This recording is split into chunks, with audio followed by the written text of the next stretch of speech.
أعوذ بالله من الشيطان الرجيم. بسم الله الرحمن الرحيم. ويقول الذين آمنوا أهؤلاء الذين أقسموا بالله جهد أيمانهم إنهم لمعكم حبطت أعمالهم فأصبحوا خاسرين. يا أيها الذين آمنوا من يرتد منكم عن دينه فسوف يأتي الله بقوم يحبهم ويحبونه أذلة على المؤمنين أعزة على الكافرين يجاهدون في سبيل الله ولا يخافون لومة لائم ذلك فضل الله يؤتيه من يشاء والله واسع عليم. صدق الله العظيم. আল্লাহ তাআলা বলেন, আর যারা ঈমান এনেছে তারা বলে, এরাই কি সেই লোক যারা আল্লাহর উপরে শপথ খেয়ে, কঠিন শপথ খেয়ে বলে, নিশ্চয়ই তারা তোমাদের সাথে আছে। তাদের সকল আমল নষ্ট হয়ে গেছে, অতঃপর তারা ক্ষতিগ্রস্ত হয়েছে। হে ওই সকল মানুষ যারা ঈমান এনেছো, তোমাদের মধ্য থেকে যে তার দিন থেকে মুরতাদ হয়ে যাবে, অবশ্যই আল্লাহ তাআলা অতি সত্বর আল্লাহ তাআলা এমন জাতিকে নিয়ে আসবে যে জাতিকে আল্লাহ তাআলা ভালোবাসেন এবং তারাও আল্লাহকে ভালোবাসেন, এবং তারা মুমিনদের জন্য বড় দুর্বল এবং কাফেরদের বিরুদ্ধে অনেক সম্মানী। আর তারা আল্লাহর রাস্তায় জিহাদ করে, আর তারা ভয় করে না কোনো নিন্দুকের নিন্দাকে। এটা হলো আল্লাহ তাআলার করুণা, যাকে চান আল্লাহ তাআলা দান করেন। আল্লাহ তাআলা প্রশস্ত, আল্লাহ তাআলা জ্ঞানী। এই আয়াত, প্রথম আয়াতটা মুনাফিকদের ব্যাপারে। আমরা গত সপ্তাহে আলোচনা করেছিলাম যে মুনাফিকদের একটা গুণ হলো যে মুনাফিকরা অমুসলিমদের সাথে বন্ধুত্ব রাখে, এবং মুনাফিকরা আল্লাহ তাআলার যেই সকল নিষেধাজ্ঞা, অমুসলিমদের সাথে বন্ধুত্ব রাখা যে নিষেধাজ্ঞা, এটাও তারা করে। আর অমুসলিমরা আল্লাহ তাআলার নিষেধাবলী যখন করে, তখন তারা ছুতা দেয়, তারা অজুহাত দেখায়, তারা সমস্যা দেখায়। কি সমস্যা দেখায়?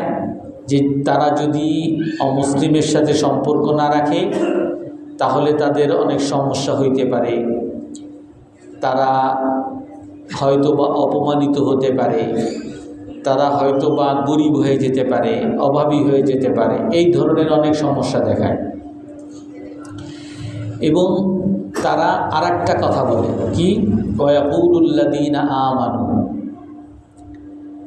আর তাদের সম্পর্কে এই সকল মানুষ, এরা অমুসলিমের সাথে সম্পর্ক রাখে, আবার আল্লাহ তাআলা অমুসলিমের সাথে যে সম্পর্ক রাখতে নিষেধ করছেন, বিভিন্ন অজুহাত সামনে এনে আল্লাহর নিষেধাবলী করে, আবার সাথে কি বলে? যে আমরা বড় মুমিন।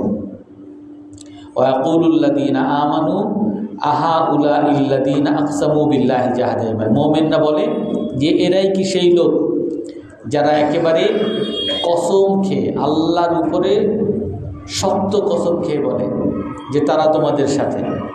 অর্থাৎ মুনাফিকরা বলে যে না, আমরা মুসলমান, আমরা তোমাদের দলেই আছি, আমরা কাফেরদের সাথে একটু স্বার্থের জন্য, একটু সমস্যার জন্য একটু সম্পর্ক রাখি, কিন্তু আমরা মুসলমানের দলেই আছি।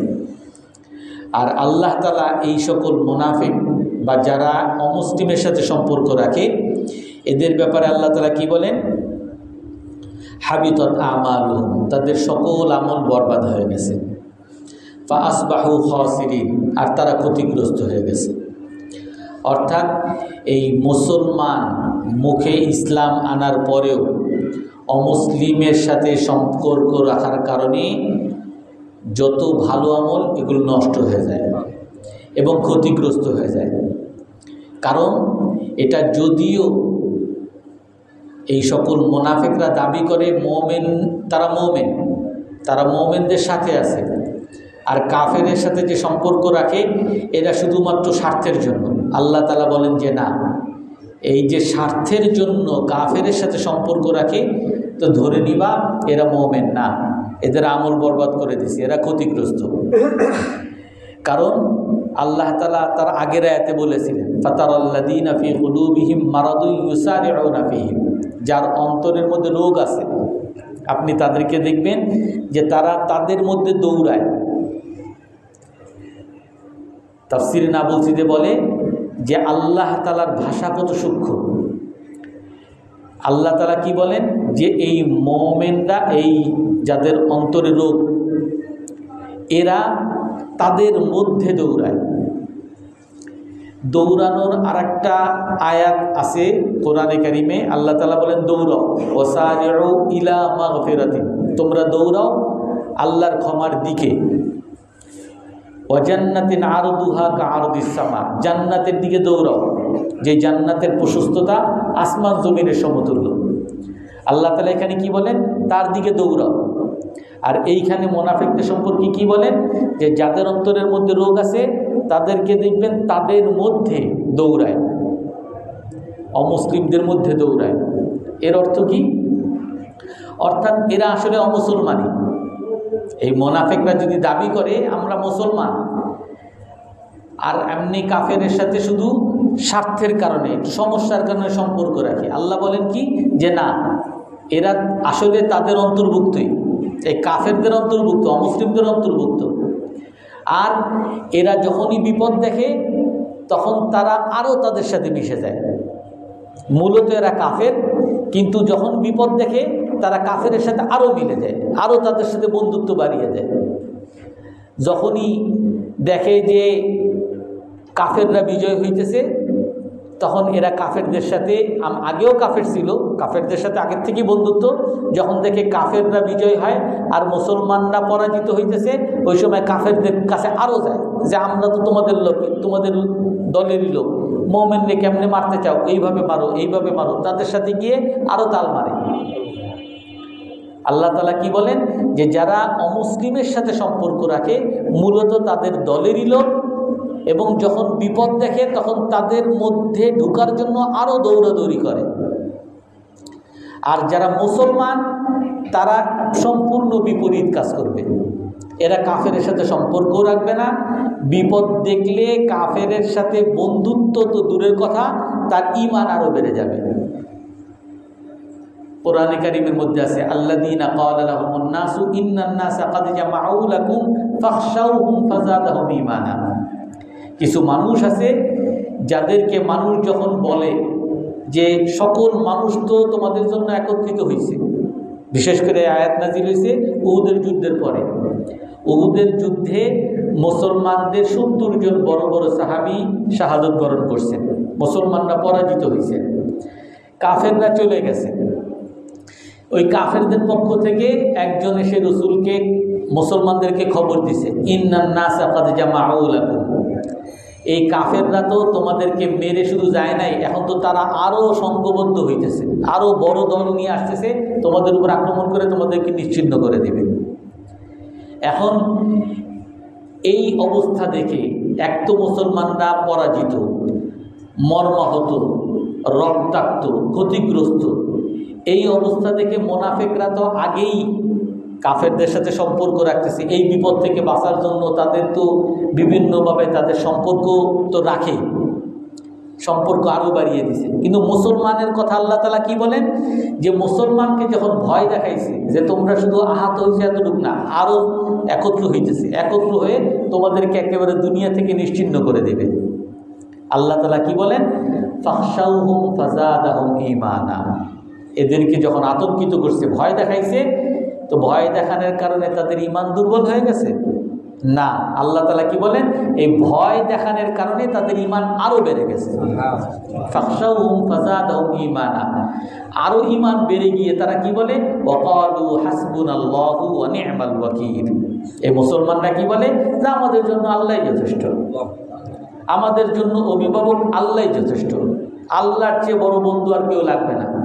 এই কাফের মুশরিক যত ক্ষমতাশালী হোক না কেন, যত তাদের কাছে অস্ত্রই থাকুক না কেন, আমাদেরকে পরাজিত করুক না কেন, তারপরও আমরা মনোবল হারাবো না। কারণ সে আমাদেরকে কি করবে, মারবে, দুনিয়া থেকে সরাই দিবে। দেখ, দুনিয়া থেকে আমারে যদি শাহাদত বরণ করা দেয়, আমি কি ক্ষতিগ্রস্ত? আমি শহীদ, আমি জান্নাতি, আমি তো এটাই চাই। কুল্লা ইউসিবানা ইল্লা মা কাতাবাল্লাহু লানা। হে রাসূল, আপনি বলে দেন মুসলমানরা যেন বলে যে আমার কি হবে, আমার সেটাই হবে যেটা আল্লাহ আমার জন্য লিখে রাখছে, আর যেটাই হোক আমার ইল্লা ইহদাল হুসনাইন, আমি জয়ী হই, বিজয়ী হই, আমি গাজী হয়ে ফিরতেছি, ইসলামের জয় এনে দিছি, আমি গাজী, ইসলামের বিজয় আনছি, এটা আমার গৌরব। আর আমি যদি পরাজিত হই, আমি মারা যাই, আমি রক্তাক্ত হই, আহত হই, নিহত হই, ইল্লা ইহদাল হুসনাইন, এটাও ভালো, কারণ আমি পরাজিত হইলে জান্নাত, আমি শহীদ। তো আমার কি কিসের ক্ষতি? আমি জীবিত থাকলেও আমি লাভ, আমি মারা গেলেও লাভ। এটা হলো মুসলমান। আর এর বিপরীত হলো মুনাফিক। সে মুখে মুসলমানের দাবি করবে, কিন্তু যখনই দেখবে বিপদ, যে এখন যদি একটু মূর্তির বিরুদ্ধে বলি, শিরকের বিরুদ্ধে বলি, তাহলে তো আমার জেলখানা, আমার গুম, আয়নাঘর, এখন আর বলা যাবে না, এখন একটু সুযোগ বুঝা কথা বলতে হবে।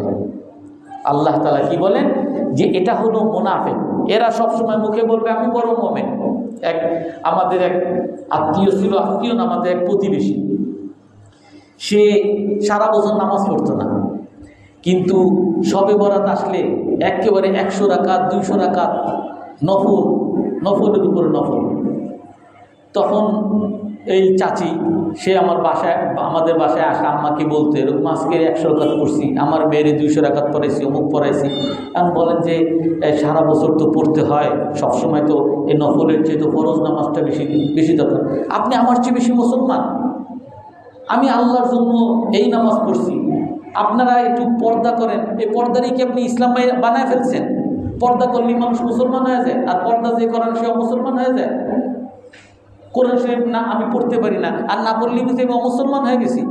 আমার সে আমি নফল নামাজ পড়ছি 100 রাকাত, আপনি কয় রাকাত পড়ছেন? এই 2-3 দিন আগে আমাদের দারোয়ান এই ফজর নামাজ পড়ে না, এর প্রতিদিন ডাকি। তো একদিন আমি গেছি, তো দোয়ার আগে 3 তাসবিহ পড়ার পরে দোয়ার আগে চলে আসে। এখন আমারে দেখছে, আমি বললাম কি চাচা আজকে নামাজ পড়ছেন? হ্যাঁ। আপনি বলেন, আপনি তো দোয়ার আগে চলে আসছেন। অর্থাৎ এই দোয়া করে সে যেন বিরাট কামাল করে ফেলছে একদিন, অথচ দোয়াকে যদি সে বেশি গুরুত্বপূর্ণ মনে করে তাহলে এটা বেদাত হয়ে যাবে। এখন এই কিছু মানুষ আছে, এরা মুখে মুসলমান দাবি করে এবং তারা বড় মুমিন দাবি করে, তারা ইসলামের জন্য অনেক কাজ করে, অনেক দাবি করে, কিন্তু যখনই একটু বিপদ দেখে তার আসল চেহারা পরিষ্কার হয়ে যায়। আর এটাই আল্লাহ তাআলার পরীক্ষা। আল্লাহ তাআলা কোরআনের মধ্যে বলছেন, লিয়ামিজাল্লাহুল খাবিসা মিনাত তাইয়্যিব মা কানাল্লাহু লিয়াযারাল মুমিনিনা আলা মা আনতুম আলাইহি হাত্তা ইয়ামিজাল খাবিসা মিনাত তাইয়্যিব। আল্লাহ তাআলা মুমিনদেরকে মুমিনের আপন অবস্থায় কখনো ছেড়ে দিবেন না, যতক্ষণ না মুমিনের মধ্যে ভালো মুমিনকে আর ভেজাল মুমিনকে এইটাকে পার্থক্য না করবে। যেটা আল্লাহ তাআলার পরীক্ষা, প্রতিটা মানুষের উপরে একেবারে জন্ম থেকে নিয়ে মৃত্যু পর্যন্ত পরীক্ষা চলবে। প্রতিটা মানুষ, আপনি আজকে বড় দাঁড়িয়ে রাখছেন, নামাজ পড়তেছেন, খতিব সাহেব হইছেন, আপনি কি আপনার কাছে কোনো নিশ্চয়তা আছে আপনি এইরকম ইমানের উপরে, এরকম আল্লাহকে মানার উপরে মৃত্যু পর্যন্ত থাকবেন? আপনি যে কোনো সময় এমন হইতেই পারে যে খতিব সাহেব হইছি, এই খতিবগিরি করে আর কোনো লাভ নেই। আর তসলিমা নাসরিনের অনুসারী হওয়া লাগবে, তাহলে বিদেশ যাইতে পারবো। এরকম একজনকে দেখছি, এক মাওলানা সাহেব, সে নাকি আবার মাওলানা সাহেব, সে মাওলানা সাহেব একসময় তার মনে হয়েছে তার আমেরিকার ভিসা লাগবে, আর আমেরিকার ভিসা পাইতে হলে নাস্তিক হওয়া লাগবে।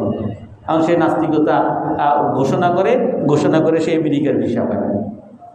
এই ইসলামের উপরে টিকে থাকা মৃত্যু পর্যন্ত, এটা কারো নিশ্চয়তা আছে?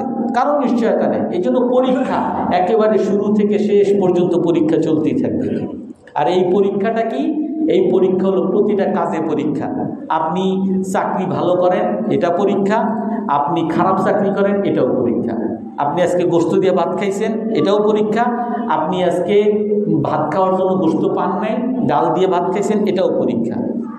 আপনি আপনার আজকে সুস্থ, এটাও পরীক্ষা। আপনি আজকে অসুস্থ, এটাও আপনার পরীক্ষা। আপনার আজকে সবাই সালাম দিছে, এটাও পরীক্ষা। আপনাকে আজকে কেউ পাত্তাই দেয় না, গালিগালাজ করে শুধু শুধু অযথা আপনারে অপমান করছে, এটাও আপনার পরীক্ষা। প্রতিটা ক্ষেত্রে, প্রতিটা কাজে কর্মে, প্রতিটা পদে পদে আল্লাহর পরীক্ষা চলে। প্রতিটা পদে পদে আল্লাহর পরীক্ষা। যে আমি যখন এই মসজিদে আসি, আমি তো নামাজ পড়ছি খুব গুরুত্ব সহকারে, আমি ইহতিমামের সাথে আল্লাহকে অনেক স্মরণ করছি, জিকির করছি, তাসবিহ তাহলিল আদায় করছি। দোকানে গেছি, দোকানে যাওয়ার পরে একজন মহিলা কাস্টমার আসছে, দেখতেও সুন্দর, আমি তার দিকে তাকায় গেলাম। সওয়াব হবে না গুনাহ হবে? এই যা আমল করছি, যত তাসবিহ পড়ছি, যত কোরআন তেলাওয়াত করছি, সমস্ত কোরআন তেলাওয়াত একটা হারামের কারণে বাতিল হয়ে যাবে। আপনি কোরআন তাসবিহ, কোরআন পড়েন, এগুলো হলো সব নফল। এই 100 সারা জীবন নফল করলেও যেই সওয়াব না হবে, একটা হারাম কাজ থেকে আপনি বাঁচতে পারেন, এর চেয়ে বেশি সওয়াব হবে। অর্থাৎ আপনি এত কিছু করলেন, একটা মেয়ের দিকে তাকায় দিলেন, সব শেষ। আপনি দোকানে গেছেন, একজনে আসছে যে মাল কিনতে, ভাই এটার দাম কত? যে দেখেন এইটা একেবারে আজকেই নিয়ে আসছি, এইটা 500 টাকা দিয়ে দিছি, আপনার জন্য 450 টাকা দিয়ে দেব। কোনোদিন কেউ 500 টাকার জিনিস 450 টাকা দেয়? আপনারে পছন্দ করে দেখেই দিছি। এরকম মিথ্যা মুখের উপরে মানুষের ঠকায়।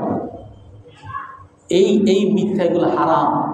আপনি সুদের কারবার করবেন, ঘুষের কারবার করবেন, ঠকাবেন, মানুষকে কষ্ট দিবেন, মানুষের বাজে কথা বলবেন, অপমান করবেন।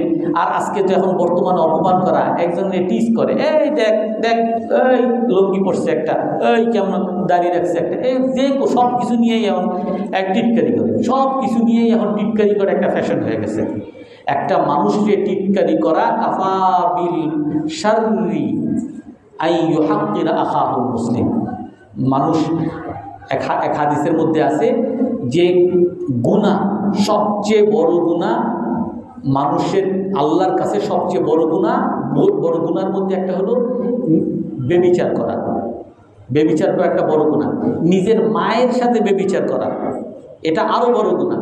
নিজের মায়ের সাথে 36 বার, মানে তার নিজের মায়ের সাথে বেবিচার করতেও আর কোনো গায়ে লাগে না, এটাও বড় গুনাহ। এর চেয়েও বড় গুনাহ হলো কোনো মানুষকে অপমান করা। 36 বার মানুষ যে নিজের মায়ের সাথে বেবিচার করে, এর চেয়েও বড় গুনাহ আপনি কারো অপমান করলেন। অপমান কি? দেখ কেমন একটা মাথায় চুল নাই, বা মাথার চুল সাদা, এই কি প্যান্ট পরছে, এই প্যান্ট 2 টাকার প্যান্ট, এই জুতা পরছে একটা, দেখ রাস্তার পাশে জুতা পরছে। যে কোনো কিছু নিয়েই আপনি মানুষকে অপমান করলেন, এত বড় গুনাহ। তো আপনার প্রতিটা কাজে আল্লাহ তাআলার পরীক্ষা, প্রতিটা কাজে আল্লাহ তাআলার পরীক্ষা। এই জন্য মুসলমান আর মুনাফিক, এই দুইটার মধ্যে পার্থক্য হলো, মুনাফিকরা তালে তালে চলবে। যখন দেখবে যে মুসলমানের জয়, তখন সবাই নারায়ে তাকবীর, মুসলমানের সাথে আছে আমরা। আবার যখন দেখবে যে মুসলমানের পরাজয়, সব আমরা ইন্ডিয়ার দলে আছি, সব আমরা আমেরিকার দলে আছি, আমরা চায়নার দলে আছি। ওই তালে তালে চলবে, এরা হলো মুনাফিক। আল্লাহ তাআলা কি বলেন? ওয়ায়াকুলুল্লাযীনা আমানু আহাউলাইল্লাযীনা আকসামু বিল্লাহি জাহাদা ঈমানিহিম। মুমিনরা বলে, এরাই কি সেই লোক যারা আল্লাহর শক্ত কসম খায়, শক্ত শপথ করে, ইন্নাহুম লামাআকুম, শক্ত কসম খেয়ে কি বলে? যে তারা তোমাদের সাথেই আছে। এরা কসম খেয়ে বলে আমরা তোমাদের সাথেই আছি। আর আল্লাহ কি বলেন? হাবিতাত আমালুহুম, তাদের সকল আমল বরবাদ হয়ে গেছে। যত নামাজ পড়ুক, তোমাদের সাথে যত জিকির আজকার তাসবিহ করুক, কিন্তু তার অন্তরের মধ্যে কাফেরের মহাব্বত, সুযোগ বুঝা কাফেরদের সাথে চলার চেষ্টা করে। বলে যে বাংলাদেশ মুসলমান দেশে কোনো চাকরি নেই, মুসলমান দেশ অনুন্নত দেশ, উন্নত হইতে হইলে আমেরিকা যাওয়া লাগবে, উন্নত হইতে হইলে চায়না যাওয়া লাগবে, উন্নত হইতে হইলে ইসরায়েল যাওয়া লাগবে। যে এই তার অন্তরের মধ্যে মুসলমানের চেয়ে কাফেরের মর্যাদা, কাফেরের সম্মান তার অন্তরের মধ্যে যদি বেশি থাকে, তো সে মুসলমান না, সে মুনাফিক, সে দুনিয়া দেখতেছে, আখিরাত আর দেখতেছে না। আখিরাত হলো যে আমি মরি বাঁচি, আমি মুসলমানের সাথে আছি, আমি না খেয়ে থাকি তাও আমি মুসলমানের পক্ষে আছি, আমি পরাজিত হই তাও মুসলমানের পক্ষে আছি, আমি জেলখানায় যাই তাও আমি মুসলমানের পক্ষে আছি। এর বিপরীত যদি করি, হাবিতাত আমালুহুম, আল্লাহ তাআলা বলে তার আমল বরবাদ হয়ে যাবে, ফাসবাহু খাসিরিন, এবং ক্ষতিগ্রস্ত হয়ে যাবে। ইয়া আইয়ুহাল্লাযীনা আমানু, হে মুমিনগণ। আল্লাহ তাআলা মুমিনগণ, প্রতিটা আয়াতে আয়াতে মুমিনগণ বলেন, অধিকাংশ জায়গায় মুমিনগণ বলেন। কেন মুমিনগণ বলেন? এমনকি কেউ বলে ইয়া আইয়ুহাল জালিসু ইজলিস, হে ভাই যে বসেন বসেন, বলে এই কথা কিন্তু, এই ভাই যে বসেন বসেন বসেন, আবার এরও বলে দাঁড়িয়ে থাকলে বসেন। হে মুমিনগণ, তোমরা আবার ঈমান আনো। এই কথাটা কেমন? মুমিনগণ বলে ডেকে আল্লাহ তাআলা বলেন যে ঈমানকে মজবুত করো। কেন? কারণ প্রতিটা মুহূর্তে ঈমানকে নবায়ন করা দরকার। জাদ্দিদু ঈমানাকুম, ঈমানকে নবায়ন করো। ঈমান প্রতিটা মুহূর্তে ঈমান দুর্বল হতে থাকে, ঈমানের ক্ষতি হতে থাকে। আল্লাহ তাআলা দুনিয়াতে সিস্টেমই বানাইছেন এমন, মানুষ একেবারে মুমিন হইছে, আলেম হইছে, একেবারে দিনদার হইছে, বিশ্বাবের মুরিদ হয়ে গেছে, সে যে পার পেয়ে গেছে তা না।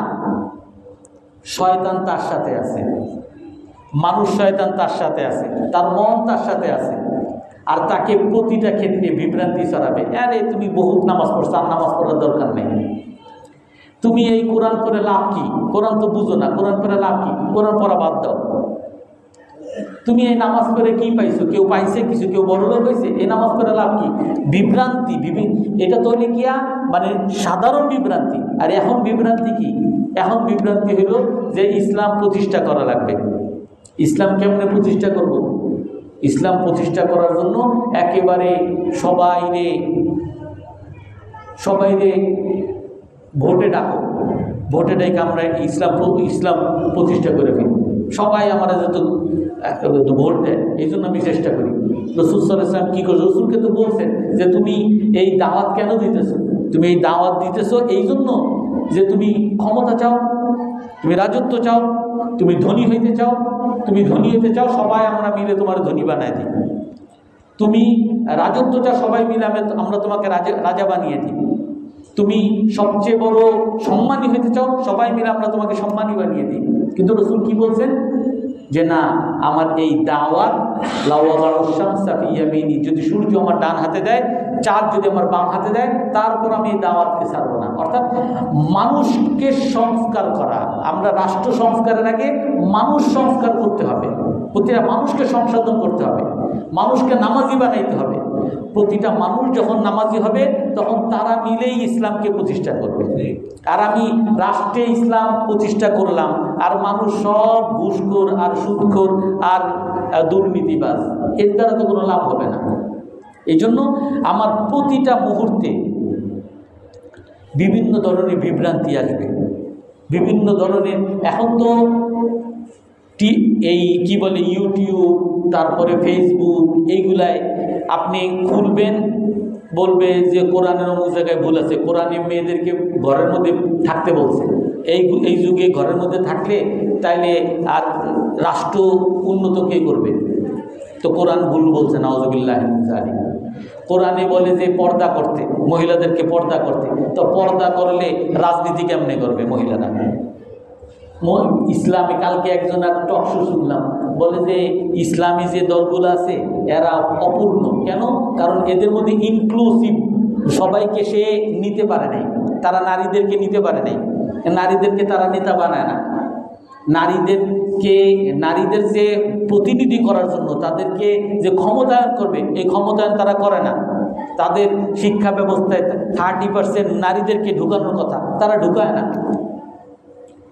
সে মনে করতেছে তার মতো করে সে ক্ষমতায় গেলে বা তার মতো করে যদি নারীদেরকে আল্লাহর কোরআন বিরোধী কাজ করায় অনেক লাভবান হয়ে যাচ্ছে।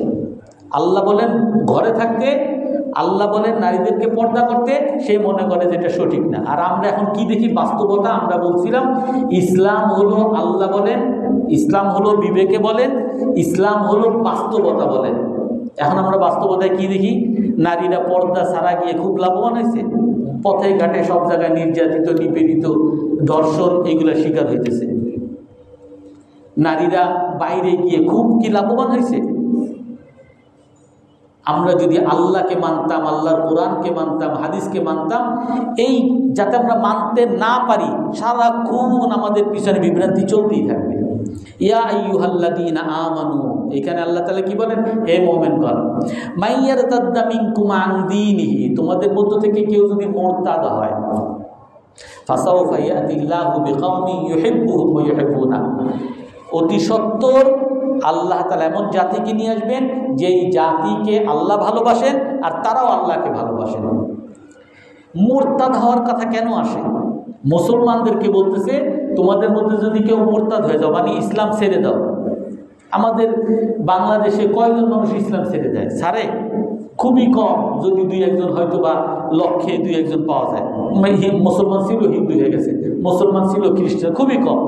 তারপর আল্লাহ তাআলা এইটা কেন বলতেছে, যদি তোমাদের কেউ মুরতাদ হয়ে যায়, অর্থাৎ মুরতাদ ইসলাম ছেড়ে দেওয়ার মতো এত বড় অপরাধ, এত বড় পাপ দুনিয়াতে আর কিছু আছে? ইসলাম ছেড়ে দিল, এর চেয়ে আর কিছু হইতে পারে? আল্লাহ তাআলা এখানে কি বলেন, একটা অর্থ যে যদি মুরতাদ হয়ে যাও, ইসলামও যদি ছেড়ে দাও, তোমরা মনে করো না যে আল্লাহর ক্ষতি করে ফেলছো বড়, বা ইসলামের ক্ষতি করে ফেলছো, বা ইসলামরে একেবারে দুর্বল করে ফেলছো। তোমার মতো হাজার হাজার লোকের আল্লাহ কোনো দরকার নেই। ফাসাউফা ইয়াতিল্লাহু বিকওমিন ইউহিব্বুহুম, আল্লাহ তাআলা এমন জাতিকে নিয়ে আসবেন যেই জাতিকে আল্লাহ তাআলা ভালোবাসেন, সেই জাতিও আল্লাহ তাআলাকে ভালোবাসেন। এবং ওই জাতির আরও কিছু গুণাগুণ, মুসলমানদের কি কি গুণাগুণ হয় এগুলো সামনে বলা হয়েছে। অর্থাৎ আল্লাহ তাআলা কি করবেন এটা আল্লাহ তাআলা ঠিক করে রাখছেন, এবং আল্লাহ তাআলা ইসলামকে বিজয় করবেনই। আল্লাহ তাআলার হেদায়েতের বিপক্ষে বা হেদায়েতকে, ইসলামকে ঠেকানোর ক্ষমতা কারো আছে? ইউরিদুনা আন ইউতফিউ নূরাল্লাহ, তারা আল্লাহর আলোকে নিভাইতে চাইবে। আল্লাহু মুতিম্মু নূরি, আল্লাহ তাআলা বলেন কি, আল্লাহ তাআলা আল্লাহর আলোকে সারা পৃথিবীতে ছড়িয়ে দিবেন। ওয়ালাউ কারিহাল কাফিরুন, কাফেররা যতই অপছন্দ করে। ইন তাতুবা ইলাল্লাহি ফাকাদ সাগাত কুলুবুকুমা ওয়া ইন তাযাহারা আলাইহি ফাইন্নাল্লাহা হুয়া মাওলাহু ওয়া জিবরিল ওয়া সালিহুল মুমিনিন। রাসূল সাল্লাল্লাহু আলাইহি সাল্লাম যে কোনো একটা বড় ঘটনা, যে কোনো একটা বিষয়ে তার 2 জন স্ত্রী রসুলের একটু বিরোধিতা করছে। স্বামী স্ত্রীর সাথে অনেক সময় তো লাগে, 2 জন স্ত্রী একটু বিরোধিতা করছে, একটা জিনিস গোপন করতে বলছিলেন, বলে দিছে। তো আল্লাহ তাআলা ওই 2 স্ত্রী, যেই 2 স্ত্রীকে রসুলের বিরুদ্ধে গেছেন আর গোপন জিনিস রসুল যেটাকে গোপন করতে বলছেন সেটা বলে দিছেন, আর তারা রসুলকে একটু বোকা বানাইতে চাইছিলেন। ওই 2 স্ত্রী, যেটা সামান্য একেবারে, সমস্ত ঘরেই নারীরা, মেয়েরা চায় ছলনামে একটু স্বামীরে একটু বোকা বানাইতে, একটু ঠকাইতে, এগুলো চাই, স্বাভাবিক বিষয়। যেই 2 স্ত্রী স্বাভাবিক বিষয় একটা কাজ করছেন, আল্লাহ তাআলা তাদের উপলক্ষে ওই 2 স্ত্রী সম্পর্কে আল্লাহ কি বলেন, ইন তাতুবা ইলাল্লাহি ফাকাদ সাগাত কুলুবুকুমা, যদি আল্লাহর কাছে তওবা করো আল্লাহ তাআলা তোমার অন্তরকে ঠিক করে দিবেন। ওয়া ইন তাযাহারা আলাইহি, আর যদি তওবা না করো, যা করছো এটার জন্য অনুতপ্ত না হও, রসুলের উপরে আরো বাড়াবাড়ি করো। রসুল এক তো রসুলের সাথে করছো যা করছো, এখন যদি আরো বাড়াবাড়ি করো যে না রসুলকে দেখাই দিব, যদি তোমরা এই চিন্তা করো, আল্লাহ তাআলা ওই 2 স্ত্রীকে কি ধমক দেন, ফাইন্নাল্লাহা হুয়া মাওলা, জেনে রাখো আল্লাহ তাআলা রসুলের বন্ধু, ওয়া জিবরিলু জিবরাইল আলাইহিস সালাম রাসূলের বন্ধু, ওয়া সালিহুল মুমিনিন সারা পৃথিবীর মুসলমান রাসূলের বন্ধু, ওয়াল মালাইকাতু বা'দা যালিকা যাহির, আর ফেরেশতারা সারা পৃথিবীর ফেরেশতারা আসমান জমিনের সকল ফেরেশতারা রাসূলের বন্ধু। অর্থাৎ তোমরা দুইজন নারী আর বিরুদ্ধে বিপক্ষে কে? দুনিয়ায় যত মাখলুকাত দেখি, যাদেরকে দেখি না, ফেরেশতারা প্রতিটা মানুষের সাথে দুইজন ফেরেশতা আছে, হাজার হাজার লক্ষ কোটি কোটি ফেরেশতা তোমাদের দুইজনের বিপক্ষে দাঁড়িয়ে যাবে। শুধু ফেরেশতা না, তোমাদের দুইজনের বিপক্ষে সারা পৃথিবীর মুসলমানরা দাঁড়িয়ে যাবে। সেনাবাহিনী কয়জন চাও? 110। আমাদের এই কিছুদিন আগেও যখন একজনকে গ্রেফতার করতে আসতো, একেবারে 100 জন পুলিশ পাঠায় দিত যে তারাই গ্রেফতার। বাসার সাহেবের দিকে একেবারে এইম করে ধরতো। কেন? একটা আতঙ্ক।